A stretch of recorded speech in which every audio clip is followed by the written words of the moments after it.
This is FYI News 13, brought to you by SSPTV and the Hazleton Standard Speaker. For your information, Hazleton's mayor swings by the studio to give his take on two big issues that could have a huge impact on the city. Hello again, everyone. This is FYI, and I'm Ken Cara. Hazleton Mayor Joe Iannuzzi speaks out today on two major issues involving the city of Hazleton. The first response is to the fact that the plaintiffs in the lawsuit that involved Hazleton's Illegal Immigration Relief Act are now seeking $2.8 million in legal fees. The second involves the former Security Savings Building on Broad Street. FYI's Lisa Sugar talked with the mayor about these two important issues. With me right now is Hazleton Mayor Joe Iannuzzi. Mayor, the plaintiffs that were in the case involving the Illegal Immigration Relief Act for the city of Hazleton are now requesting $2.8 million in legal fees. What will this mean or do to the city if in fact that becomes reality? Well, first it has to be a reality. They are claiming that amount of money as what's due them for the amount of work they did. For some reason they had 17 attorneys and we had 3, but they are filing those with the judge to see if the judge will award them any monetary values. But the way I was explained is that I don't think they're entitled to any monetary recovery for their services. So we're going to have to wait and see. We are going to defend it, of course, and Chris Kobach is the lead attorney in defending it. So we'll be back in front of Judge Muntley soon, and hopefully he'll see it our way. So that's the next step. It will go to a hearing. Yes, it'll go to hearing. They'll argue their case, why they think they should get paid and why they should get that amount. He'll make a decision. Of course, we'll argue against it, and he'll make a decision, and then we can go with it or appeal. Now, anybody knows any amount of money is not good for the city of Hazleton, but we did have to do what we had to do. It started under Lou Barletta, and I was president of council at the time, and we felt that we were right, and I felt that it had to go to the Supreme Court, and there had to be a decision on this. It couldn't be out there just laying there without an answer. The Supreme Court gave their answer, whether I agree with it or not, which I don't agree to, but they do have a decision, and that's the law right now. If Hazleton has to come up with any money, where would it come from? Well, there's always bargaining that can go on after that, but it won't be a lump sum, and it'll be spread out over years, and hopefully it won't be anything. All right, so we'll wait and see on that. Another topic which I know you're very interested in, you were before Luzerne County Council last night to talk about the future of the former Security Savings Bank building in the downtown. You at one time wanted that for the police station. That did not become a reality. Now you'd like to see the Art League go in there, but now the county has said they may sell the building. So what's your reaction to that? Well, let me first tell you that I went up to the county meeting. I was totally insulted by their remarks. They had claimed that the previous commissioners did underhanded backroom deals, and I said, whoa, wait a minute, are you accusing me? Oh no, we're not talking about you, but they did a lot of shady deals, so we're not going to give you the property, we're going to put it up for sale. And I said, what? One guy, I forgot his name, oh, Rick Williams, said, oh, we're going to put it up for sale, and when we advertise it, advertise it and say, we're not going to give it to the highest bidder, we're going to look at it first. And I was going like, oh, that doesn't make any sense. But this is the kind of stuff I was dealing with.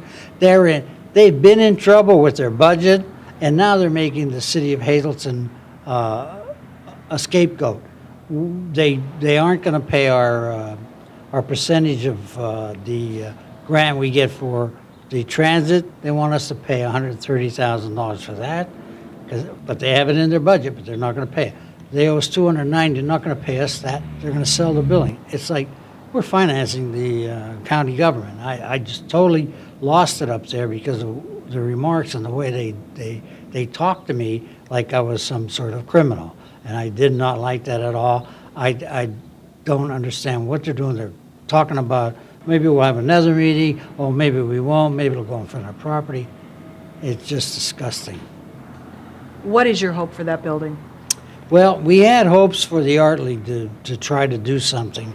We were going to work really close with them and try and make it work, because we felt that with the Art League in security savings and the Greco property, we were going to make the Greco into a green area where there could be entertainment, there could be art shows, and it would come right out of that building into there, into a yard, an art, and then from the security down to Joyce, all those buildings we were trying to acquire and turn that block into the cultural center of the city of Hazleton downtown. And now, since the county stuck their nose in it, and they're going to do that, they're going to be right in the center of this whole development. And I just think that they're absolutely wrong. They have dollar signs in their eyes. That's exactly what they're trying to do. They think, oh, look, Hazleton's starting to move. Let's try and sell and get more than 290. They're not even going to get 290, but it doesn't matter. It just put a monkey wrench into all our plans of what we were trying to do and the alliance was trying to do. We're doing this together. We had great plans, but they're gone. We're dealing with the Art League, which we have to stop dealing with them anymore. And we were dealing with the other property owners, which I don't know if that's going to happen now because of what the county has done to us. Thank you, Lisa, for that report. And now some good news today for the Hazleton Municipal Airport. State Representative Tara Toohill posted today on her Facebook page that the local airport has been awarded a $50,000 grant to fund a project to remove obstructions. Toohill says that the grant is part of an $18 million state and federal investment to improve safety and operations at 35 Pennsylvania airports. The Hazleton Area School Board voted unanimously last night to open the position for their head softball coach. The move was a result of the Pennsylvania Interscholastic Athletic Association's suspension of head coach Vince Trivalpice. Trivalpice is not permitted to coach at any PIAA District 2 school for 1 year. I believe after a thorough review by District 2 that the sanctions imposed, including prohibiting the current coach from coaching next year, are with merit, and we certainly accept the decision of District 2 and will in fact move forward by opening the position, as I said, for all qualified candidates to apply. Every player that approached me, seemed to support Coach Trivalpice. So, again, I wish him the best in his future. I know players will continue to, seek him out for guidance in their softball futures. But again, this is a decision that the district had to make, again, in accordance with PIAA. District officials say they cannot comment right now on whether Trivalpice will be returning as varsity softball coach after his suspension is served. For now, candidates interested in the position can submit a letter of interest along with a resume and the proper clearances to the high school's athletic director.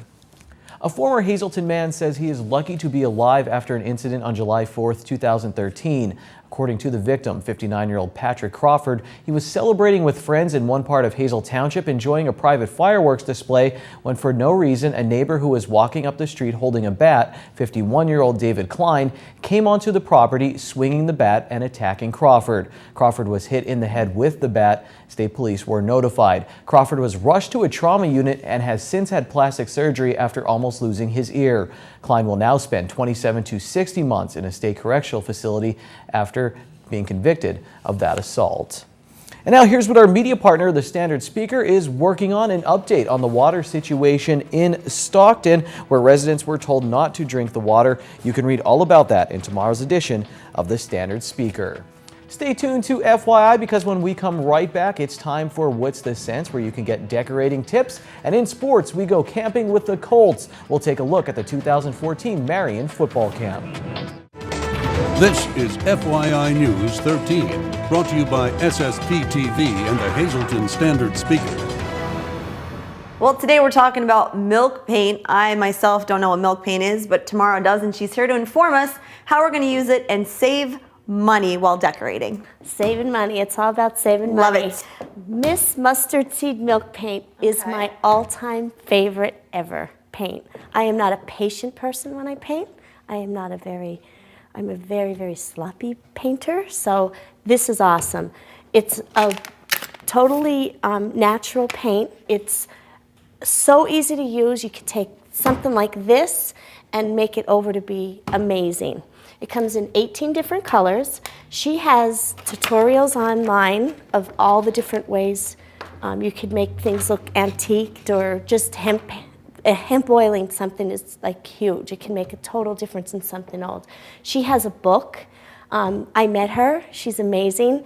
She decorates same as we try to do on a hardly anything a budget. Okay, so again, if you have an old piece of furniture, I know I have a lot of heirloom pieces, and if you want to pass that down to your children and they don't really like how the look is, you could do this. Very inexpensive. It's a vintagey look. I actually found this chair in the garbage, and they had the seat duct taped.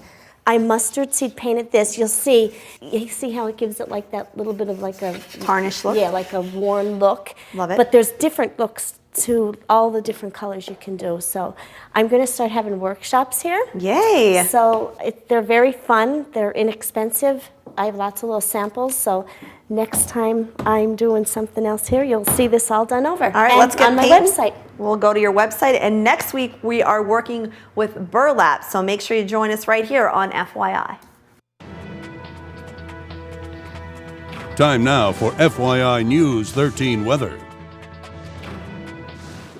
The weather outside is weather. That's from something. I forget what it is. It's been 2 months of nonstop air conditioning for me. I think it's starting to go to my head. Here's a nice weather shot coming to you from around the area. Nice skies out there. Let's take a look at the FYI weather forecast from the National Weather Service. Tonight, partly cloudy as we dip down to 52 degrees on the extended forecast. Thursday looks like a nice day. We'll reach 72 degrees.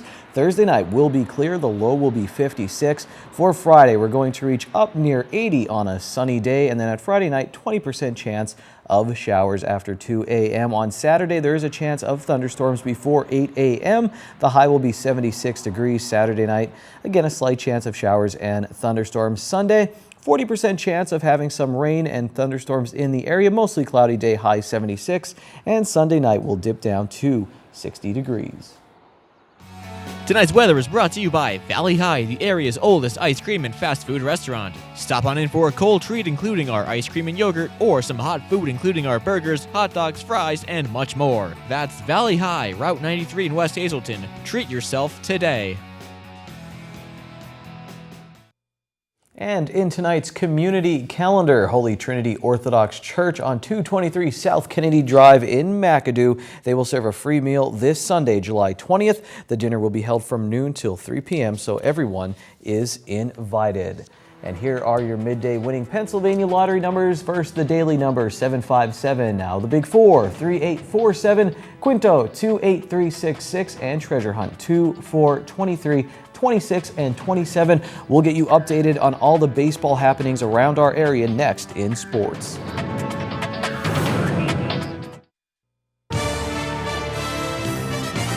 This is FYI News 13 Sports. It's 3 days of football fun at the Marion Catholic Football Camp. Our Chris Goy dropped by the school earlier this week to see what was going on in Colt Country. The Horseshoe Road at Marion Catholic is just the stepping stones for these young athletes as they can go on to play football anywhere. Football tradition is strong, and the kids' dedication and willingness to learn are even stronger. Young athletes come to this summer football camp every year in hopes of one day taking the trot out onto the football field for the first Friday night game under the lights. The camp has been going on for over 30 years now, and the kids look up to the older guys to guide them in the right direction. When thinking back, Coach DeCoste even remembered his boys idolizing Marion football players. I do. My son played here and he played college ball, but the first people he emulated was a Marion football player. I remember looking out my window and he'd be playing with his buddies. He wasn't talking about like Randall Cunningham at the time. He was talking about the quarterback at Marion and the running back at Marion. And that really struck me. I never really realized that until I had my own son. And I don't know if our kids even realize the impact they have and how young people emulate them too, rather than sometimes the pro or the college guys, because they're more relatable too. While the camp is a great opportunity for the younger kids to learn, it is also a great opportunity for the Marion football squad to coach instead of being coached.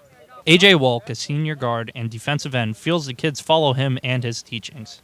it's a great feeling, to be honest with you. Just teaching the kids just the skills about basic football techniques. It's always a great asset when you get to really experience it firsthand with people who are playing right now. Now, do you feel these kids look up to you and use you as like guidelines when they're playing? Yes, I do, because people, like the little kids, it's basically like monkey see, monkey do. And when they see like their older peers doing it, then I believe they go and do it too. For players, it is their opportunity to give back and show what they have learned about the game. Josh Ambrush, a senior offensive tackle who attended the camp when he was younger, talks about his teaching experience. Yeah, it's really kind of a weird experience because I never had that before. Like, I was always the one that was getting taught and mentored. Now I'm actually getting to do that and helping all these younger kids. The camp is about fundamentals and all-around fun. Safety also plays a key role in the camp due to recent studies of injuries and concussions. Parents are worried about their child's safety, but Coach DeCoste teaches the proper fundamentals of tackling and blocking and encourages parents to let their children try it.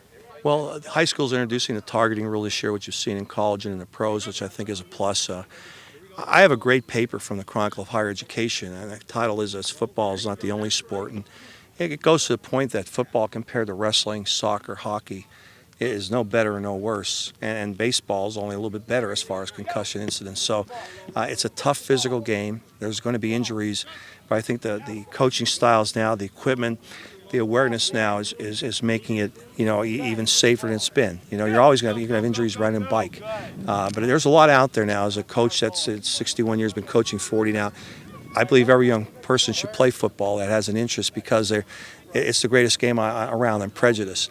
I know there's a lot of young parents out there now that are concerned, but I would say see the game, see what's around it, see the techniques. Understand that the NFL is a risk-reward situation. You're making $10 million a year, $20 million a year, playing 20, 22 games. A normal high school kid's going to play maybe 30 games. When you take his JV varsity type thing, maybe 40 in the max. Same with college. So we talk. If I stop one of these kids now, I'd hope to I'd start the sentence always, and they would say, "See what you hit." We stress in this camp that injuries for the night, when you take your eyes down, take your eyes off it. So we say to our guys, always see what you hit, and that's become a mantra in this camp. We want them to leave with that. Fundamentals, fun, and safety over everything. I'm Chris Goy with FYI News. Thanks, Chris. Well, the Marion camp wrapped up today. The 13 to 15-year-old Babe Ruth All-Star State Tournament kicked off in Drums. Now they have a handle on that. Tri-Township and Aston Valley got things going at 2 p.m. Mifflin County and West End play at 5 p.m. And this is in pool play. Tomorrow, Tri-Township meets up with District 4 runner-up Franklin Township. That's at 11 a.m. And then at 2 p.m., West End plays Broomall Newtown.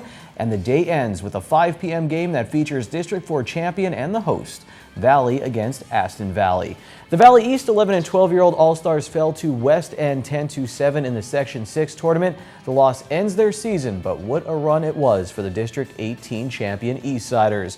The 9 and 10-year-olds from the west side of the Valley are continuing their game against Lehigh in the Section 6 tournament tonight.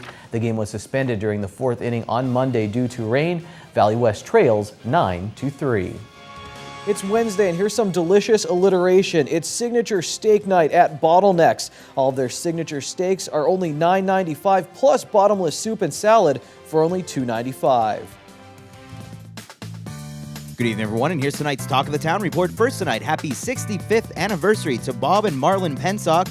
This wish comes with love from your family, friends, and all of us here at SSPTV.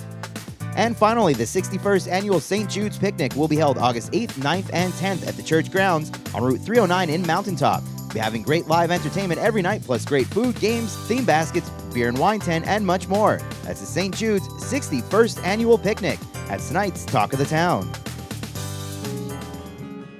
News 13 would like to send sincere condolences to the family and friends of these recently departed. Dorothy Alice Dvorak Magazine, formerly of McAdoo. Services are Friday at noon in the Green Oaks Funeral Home. Friends may call from 11 a.m. to noon. Denise M. Wilkinson of Junedale. Arrangements will be announced by the Butler Chapel of the Cropton Hughes Funeral Home. Catherine Ann Kapuscinski of Hazleton. Mass is Saturday at 9:30 at the Annunciation Parish at St. Gabriel's Church. Friends may call Saturday from 8:30 to 9:30. Arrangements are under the direction of the Joseph B. Conahan Funeral Home. Marcella Florence Wanzer of Hazleton. Arrangements will be announced by the Hazel Chapel of the Cropton Hughes Funeral Home. Cecilia B. Morrison, formerly of West Hazleton. Mass is Thursday at 9:30 in the Transfiguration Church. No viewing is scheduled. The Hillary J. Bonin Funeral Home is in charge of arrangements. Jose Morales Caraballo, formerly of Hazleton. Memorial is Saturday from 4 to 6 p.m. at the Turnbach Funeral Home. Geraldine Hilligus of Hazleton. Arrangements will be announced by the Joseph B. Conahan Funeral Home. And Joseph Shalansky of Cunningham. Arrangements will be announced by the Harmon Funeral Home. Tonight's obituaries have been brought to you by the Smilax Floral Shop located on 15th Street in Hazleton. Call Smilax for all of your special events, 570-454-0111.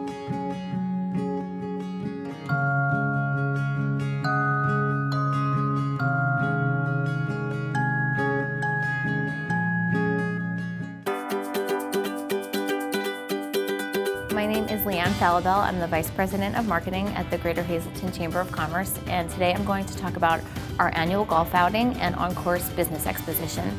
So that takes place on Thursday, August 14th, and this year we'll be at Blue Ridge Golf Course in Mountaintop. And right now we're looking for businesses to participate in our on-course trade show. So our golf tournament is a little bit unique, a lot of fun, and the golfers get a lot of business done that day as well. Because what we have, as I mentioned, is our on-course trade show. So we have businesses set up at each tee. So while there's a foursome teeing off, there's a foursome networking with that business that's set up at the tee.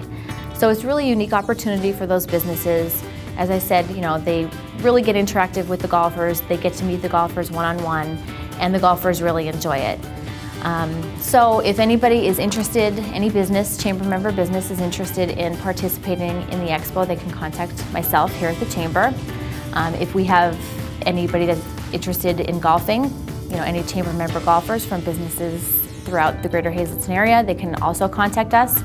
The information on both of them are available on our website. You just go to our calendar of events, hazletonchamber.org, click on the calendar, and then go to August 14th, and all the details are there.